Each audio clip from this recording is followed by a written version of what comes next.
Next up, we have Edward Smith speaking on You Are Enough.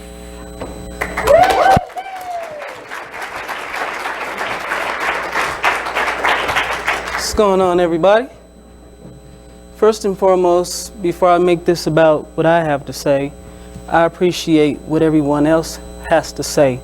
On one hand, it's all about us, but on another hand, it's way bigger than us. You are enough. Take what everyone has said to you and has done to you and toss it into the fire that burns deep inside of you. This proactive response to negative affirmations is called catharsis. The fire that burns deep inside of us is called internal drive, which is the foundation that achievement is built on. At every moment, we are receiving messages that can lead us to believe that we are enough. Indirect messages, direct messages, and the messages that we give ourselves. Yes, it hurts when people directly or indirectly say things about our weight, race, ethnicity, gender, religion, sexual orientation, political party, past mistakes, or the blood, sweat, and tears and hours that we are putting forth into what we're trying to attain right now. It hurts and it sucks to feel the feelings of degradation, but the universe doesn't make mistakes. There is a reason why every single one of us in this room occupies the space that we occupy. And there's a reason why we've survived everything that we've been through thus far. You are enough. But first, we have to believe it. All the world is a stage, and all the men and women are merely players. They have their exits and their entrances, and one man in his time plays many parts. This is Shakespeare in a play entitled As You Like It. Ladies and gentlemen, I'm far from being a Guinness, not all that good looking, and I don't have a degree in anything. But there's three things that I know for certain. One, we all play many roles. Two, there's something that every one of us in this room and the world abroad wants. And three, in order to ascend to the precipice of our own greatness, we have to take a sincere and honest look at our own baggage. And I say that because our baggage can be the very reason why our mountain is so hard for us to climb. If there is no struggle, then there is no progress. Those who profess to favor freedom and depreciate agitation are men who want crops without plowing up the ground. They want rain without thunder and lightning. They want the ocean without the awful roar of its many waters. The struggle may be a moral one, or it may be a physical one. But it may be both a moral and a physical one. Nonetheless, there must be a struggle. This is by Frederick Douglass in the Emancipation Speech in 1857. At times, our struggle may seem depressing, and the things that are taking place in our lives may seem to overwhelm us. But yet and still, we are enough. When we take to the stage, we don't have to prove anything to anyone else. The only one we have to prove it to is ourselves. You don't got to prove nothing to nobody else. Prove it to yourself. You were created from greatness, for greatness. Everyone will be blessed by our beauty when we have ourselves together. Every one of us in this room, you are enough to have that job. You are enough to raise your child as a single parent. You are enough to sit in a classroom and obtain your degree and work a full-time job despite the lack of sleep that you get and the amounts of excessive coffee that you drink. You are enough to have the woman or the man of your dreams. You are enough despite those who criticize, despise, antagonize, and patronize. You are enough. I had the privilege and blessing of taking English 121 with Carlos Castillo. And in English 121, we learned something about the rhetorical triangle and the rhetorical elements. So it was an appeal to ethos, pathos, and logos. I'm going to say something that may prevent me from being considered to win this competition. And I'm okay with that because it's necessary, it's relevant to the topic, and it allows me to connect with the audience, which is the rhetorical triangle: speaker, audience, subject.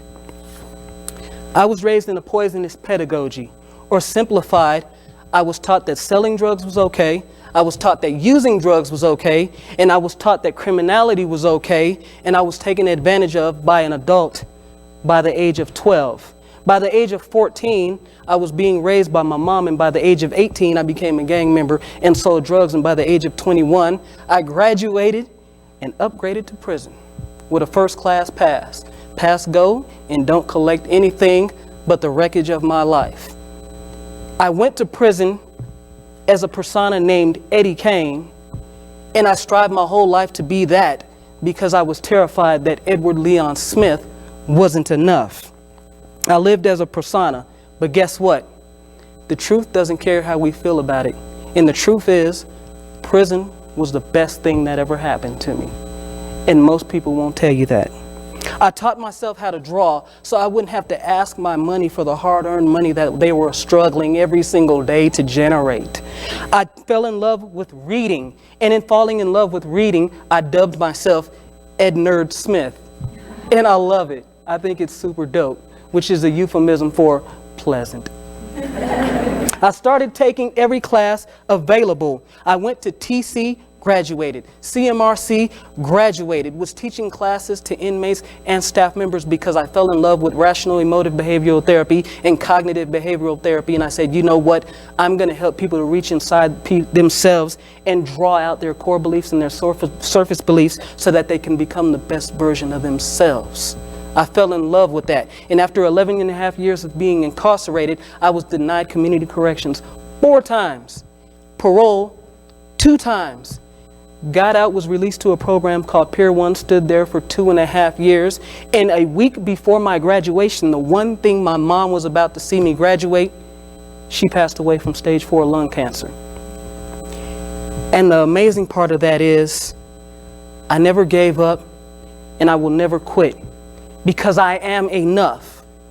And she taught me that. I have an attitude of gratitude. Confidence is Stevie Wonder, a blind man who is one of the most prolific songwriters this world has ever known. Songs in the key of life. A blind man who writes albums and performs in front of the whole world with confidence. Heart, Malala, shot by the Taliban for standing up and speaking up for girls to have the right to pursue their education. And by the way, she won a Nobel Peace Prize in 2014. Fortitude, Temple Grandin, a woman born with autism who later became a professor and a professor of animal science at CSU. Dignity, Dr. Martin Luther King, who wrote about the strength of love during the civil rights movement and never ceased to being dignified. Adversity and audacity, despite how anyone in this room may feel about her, Hillary Clinton, twice having the audacity to run to be the president of the United States of America, highlighting a woman's equal potential for leadership in a country that barely gave women the right to vote in 1920. It's only 97 years ago. That's crazy. And by the way, the earning gap between men and women is 83%. And this varies by occupation, and that's according to the Bureau of Labor and Statistics. Endurance, the story of Christopher Gardner, played by Will Smith in a movie entitled The Pursuit of Happiness. A man who lost everything but his son and the power that lies within him. You are enough. I will conclude by saying that it doesn't matter what anyone calls us. What matters is what we respond to and what we respond with. Keep your power. In the moments that we feel that we are enough, we must call forth our gratitude, confidence, heart, fortitude, dignity, and audacity. Because why? We are enough. I love everybody in this room, and I want everybody in this room to love themselves.